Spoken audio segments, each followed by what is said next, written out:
Hello everyone. So again I'm here with another very important video about important MCQs on vertical farming. First of all, we have to understand what is meant by vertical farming. Unless and until we understand vertical farming, we won't be able to identify and answer the questions based on this. So let us have the discussion about vertical farming. Vertical farming, also known as indoor agriculture or controlled environment agriculture, CEA. You may be asked this full form of CEA in the context of vertical farming. So you should know that it is controlled environment agriculture. They can ask you another question based on this. What is the second name of controlled environment agriculture? You should know it is vertical farming. Or what would be the second name of vertical farming? You should know it is controlled environment agriculture or indoor agriculture. So based on this first sentence itself, you can have two or three questions MCQs based on this, maybe in coming unit test as well as in final examination of board MSBT board 70 marks examination. You may answer these questions based on the first sentence of this vertical farming. It is a method of growing plants in vertically stacked layers, often in an indoor or controlled environment. Now you should understand what is meant by indoor or controlled. Indoor or controlled means it is not open farming. Like the traditional farmers, they have their own farmlands and they simply sow some seeds and get the crops. It's not like that. It is maybe a one building a high rise. In that high rise or maybe in a workshop, they can have uh, multi layers of this farming or agriculture, wherein they can have very controlled atmosphere. Controlled atmosphere means what? Suppose any crop is there which is suitable for only frigid zone. Maybe you can say that apple, this particular crop requires very cold temperature like Jammu and Kashmir. But in Mumbai itself, or maybe in Vidarbha region, or maybe in Marathwada region, if a farmer decides, then he can control the climate. He can have the frigid climate in a very controlled space, wherein they can have their own farming in the similar kind of climate, which is the natural climate which is required by that particular crop. For example, I said apple. For apple, you need a very cold climate, and the same climate can be made artificially available in any region, and the farming of apple can be done. This is called controlled farming, or which is also called indoor agriculture. So you don't need a farmland for that. This is vertical farming that we are going to discuss. This approach allows for maximum space utilization, increased crop yields, and reduced environment impact. See, reduced environment impact means it is indoor. So you do not have the problem or the effect of extra sun. Maybe the storm is outside, but the crop will be protected because the outside environment will not affect your crop, and that's why maximum yield, maximum production is possible in vertical farming. So vertical farming is very important, and nowadays, because we do not have the fertile land available, we are using it for industrial purpose, we are using it for residential purpose, and that's why it is now required that we should go this indoor or control farming, at least for vegetable that we consume every day. And vertical farming is the answer for our daily requirement. So what are the key features of this vertical farming? It is vertical growing. Plants are grown in vertically stacked layers, often using hydroponics and aeroponics or other soilless cultivation methods. Now, what is this hydroponics and aeroponics? You will come to know in the course of this lesson. So, don't expect that I would explain it here. And vertical growing means you can have layers. The way we have multi-story buildings, similarly, we have indoor multi-story farming. That is called vertical growing. And the crops, or mostly the vegetables, the creepers are grown, and based on this, maximum production is gained. Controlled environment, so whatever required climate is there for one particular crop, that kind of climate is given artificially. It may be hot, it may be humid, it may be cold. Whatever kind of temperature for the growth of that particular plant is required, it is prepared artificially. indoor or enclosed space, and because it is completely a huge warehouse, maybe a container, maybe a greenhouse that the farmers have prepared in that particular farmhouse or maybe warehouse or container. This is completely enclosed, and that's why the external climate, the external atmosphere does not affect it. Even the insects, they also do not harm because it is completely controlled, and this insects, they do not have any chance to go to that particular space and affect the crop, and that's why this is very important. High density production. Vertical farming allows for high density production with crops grown in close proximity to each other, because they are completely controlled, everything is artificial, and that's how the nature does not interfere over here. And as per the requirement, as per the suitability of the humans, their needs, this particular high density production crop is produced. Water conservation. Vertical farming often employs hydroponics and aeroponics, which conserve water by recirculating and reusing. Hydroponics and aeroponics is simply related to water. The water has all the nutrients, and the same water, it does not get evaporated.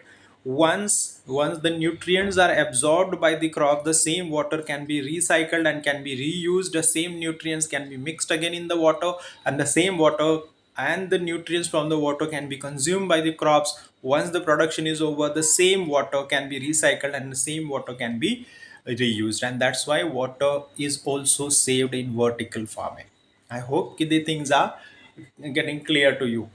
Increased crop yield, बहुत ज़्यादा production होता है, water conservation, पानी बचता है, reduce land use, of course multi layer, like see we have hardly maybe 10 square metre of plot, but we have 20 storey building over there.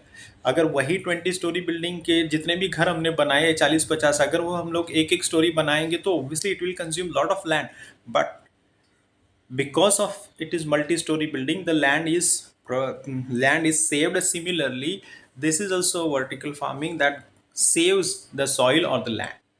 Improved crop quality, year round production. Now this year round production is very important, because once you are artificially creating the climate, so in any climate you can have alphonso, in any climate you can have grapes, in any climate you can have the different vegetables that are particularly available in particular season. But because we create the climate very artificially in a very closed environment, you can have any kind of vegetable, any kind of fruit, any kind of creeper at any season of the year, and that's why this vertical farming is very important. So if any of you having a little bit of piece of land, you can go for vertical farming. Even your terrace can also be utilized, even your bedroom can also be utilized. There is one couple in Nagpur, they have created this mm, what do we call it, there is one couple in Nagpur who created the saffron farming in their own bedroom, and they are earning they are getting the good yield or production of saffron and earning in lakhs. So this is very good benefit of vertical farming. So improved crop quality, year-round production, everything. These are the advantages. Now, what are the different types of vertical farming? As I said, what is meant by hydroponic or aeroponic, everything will be cleared in this particular discussion. So let us have a discussion about hydroponic vertical farming. Now what happens in hydroponic vertical farming, plants are grown in a nutrient rich solution rather than soil. So in the water itself, all the nutrients that are required by the crop, they are mixed, and that water is given to the crop. Then aeroponic vertical farming, so this is very amazing. Plants are grown in the air with roots suspended in the nutrient rich mist. So whatever fog or humidity is available, that humidity has got all the nutrients that are required by the crop, and the roots are open, and from the roots, whatever nutrients that are available in the mist or the humid that mist, this particular mist has all the nutrients, or the humidity has got all the nutrients, and the same humidity or the mist is absorbed by the roots of these plants, and the crop is grown. So this is amazing. Then aquaponic vertical farming, so plants are grown in a system that combines hydroponics and aquaculture. So hydroponics and aquaculture, it's a combination of both. So water has got all the nutrients, even the mist has got all the nutrients, and combining you can have aquaponic vertical farming. Then living wall vertical farming, this is also very amazing one. If you simply google or maybe you search on chat gpt the pictures of all these hydroponic, aeroponic, aquaponic and living wall vertical farming, you will be amazed to see how it is done. Plants are grown on a vertical surface using a trellis or wall mounted system. I think in metro cities like Mumbai, there are so many people, they grow this particular living wall vertical farming. Even in the terrace, even in the balcony, you can find this kind of farming or maybe plantation going on. So, what are the applications where you can apply this vertical farming? Urban agriculture, commercial farming, research and development. What is this urban agriculture? In the cities like Mumbai and Chennai or Hyderabad, there is no farming done as such, the way it is done in the countryside area. But huge population of these urban area, they need vegetable every day. Tons of vegetable is needed, tons of fruits are needed, everything is needed.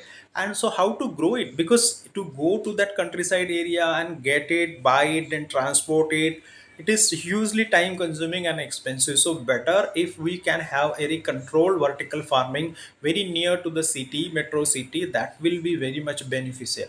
So for urban areas or city area, this agriculture vertical farming is a blessing. Commercial farming, there are so many crops that are commercial. So all these commercial crops can be produced with the help of vertical farming. And of course, they are grown somewhere where there is a market of this commercial crops like tobacco, then you have grapes, then you have sugarcane, then you have some spices. These commercial crops, if they are grown in the area where there is a huge market, then definitely it will help. Even there are some fruits, there are some vegetables, they we import them from outside. But if we can create the similar kind of climate somewhere in the India itself, so the import tax definitely we can reduce. And whatever crops, whatever fruits, whatever vegetables, whatever grains we are importing, if we create the artificial climate over here in India, we will be self sufficient. So this is another very good benefit or application of vertical farming. Research and development. Now there are so many insects, they affect the crop. And how to get rid of these insects, we need a particular lab. And particular lab means we need an atmosphere, maybe a warehouse, maybe a closed atmosphere wherein we can have experiments done on one particular crop based on one particular insect. And depending on that, we can have the insecticide ready.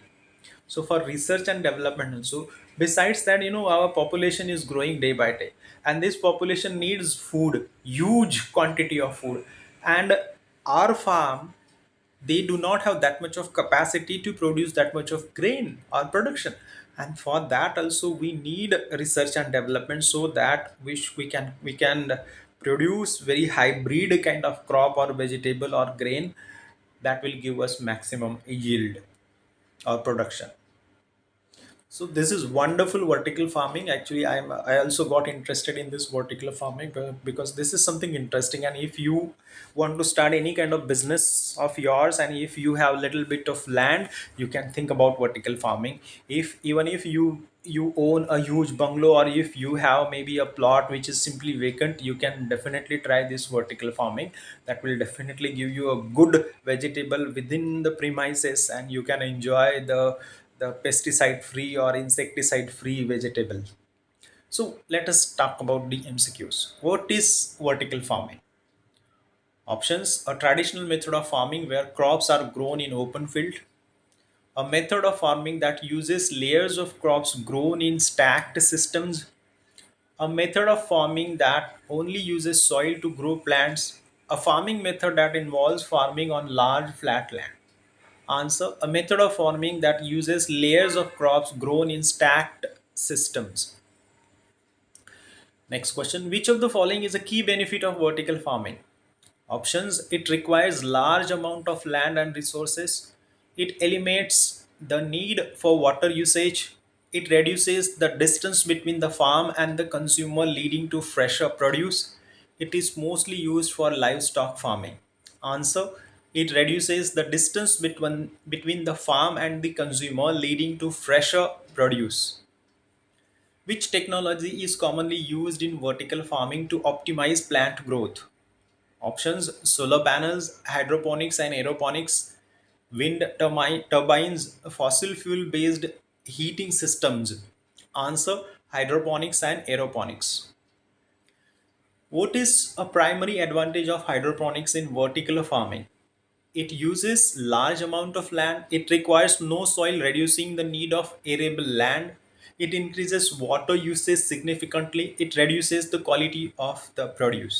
Answer: it requires no soil, reducing the need for arable land. Which crop is most commonly grown using vertical farming techniques? Options: wheat, corn, leafy greens such as lettuce, spinach, and herbs, rice. Answer: leafy greens such as lettuce, spinach, and herbs. How does vertical farming reduce water usage compared to traditional farming? Options: it uses open irrigation systems, it uses less efficient methods to conserve water, it uses closed loop systems such as hydroponics that recycle water, it uses natural rainfall to water the crops. Answer: it uses closed loop systems such as hydroponics that recycle water. What is one environmental advantage of vertical farming? Options: it promotes excessive use of pesticides and fertilizers. It reduces the carbon footprints by eliminating long distance transportation of produce.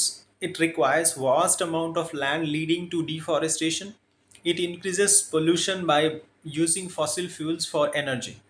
Answer: it reduces the carbon footprints by eliminating long distance transportation of produce. Which of the following is a limitation of vertical farming? Answer: options: it is suitable for growing all types of crops including large grains. High initial setup cost due to technology and infrastructure. It requires large amount of water to operate. It has a limited supply of artificial light. Answer: high initial setup cost due to technology and infrastructure. What is the role of artificial lighting in vertical farming? Options: to increase the cost of operation, to help control the amount of light plants receive, enabling growth in non sunlight areas, to replace the need for water and nutrients, to produce heat to the crops.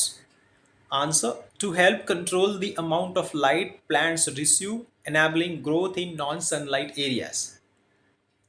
Which of the following types of energy is commonly used in vertical farming systems?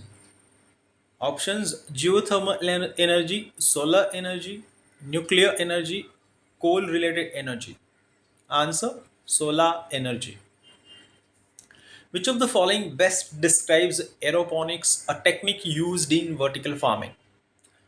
Options: growing plants in water with dissolved nutrients, growing plants in soil enriched with organic fertilizers, growing plants in the air with roots suspended and misted with nutrients, growing plants with minimum sunlight. Answer: growing plants in the air with roots suspended and misted with nutrients. What is a potential economic benefit of vertical farming? Options: it reduces the cost of electricity for households. It allows crops to be grown in urban areas, reducing transportation cost and ensuring fresher produce. It increases the dependence on fossil fuels for energy. It lowers land prices due to land scarcity. Answer: it allows crops to be grown in urban areas, reducing transportation cost and ensuring fresher produce. Which of the following is a challenge associated with vertical farming? Options: difficulty in controlling indoor climate for plant growth, overuse of chemical fertilizers, low water efficiency, minimal control over pest management. Answer: difficulty in controlling indoor climate for plant growth. Which of the following is an example of a vertical farming technique used to maximize space? Options: growing crops in traditional open fields, growing crops in multi layered towers or stacked trays, planting crops along river banks, using large scale greenhouses in rural area. Answer: growing crops in multi layered towers and stacked trays. Which of the following is a key reason for adopting vertical farming in cities? Options: it increases the need for rural land, it allows for localized food production, reducing the need for long distance transportation, it increases agriculture dependence on fossil fuels, it minimizes the use of technology in agriculture. Answer: it allows for localized food production, reducing the need for long distance transportation. So these were few MCQs based on vertical farming. I have also cleared what is meant by vertical farming, the different types of vertical farming, then the different applications, the advantages, and somewhere disadvantages of vertical farming. All the very best. Keep studying and keep learning.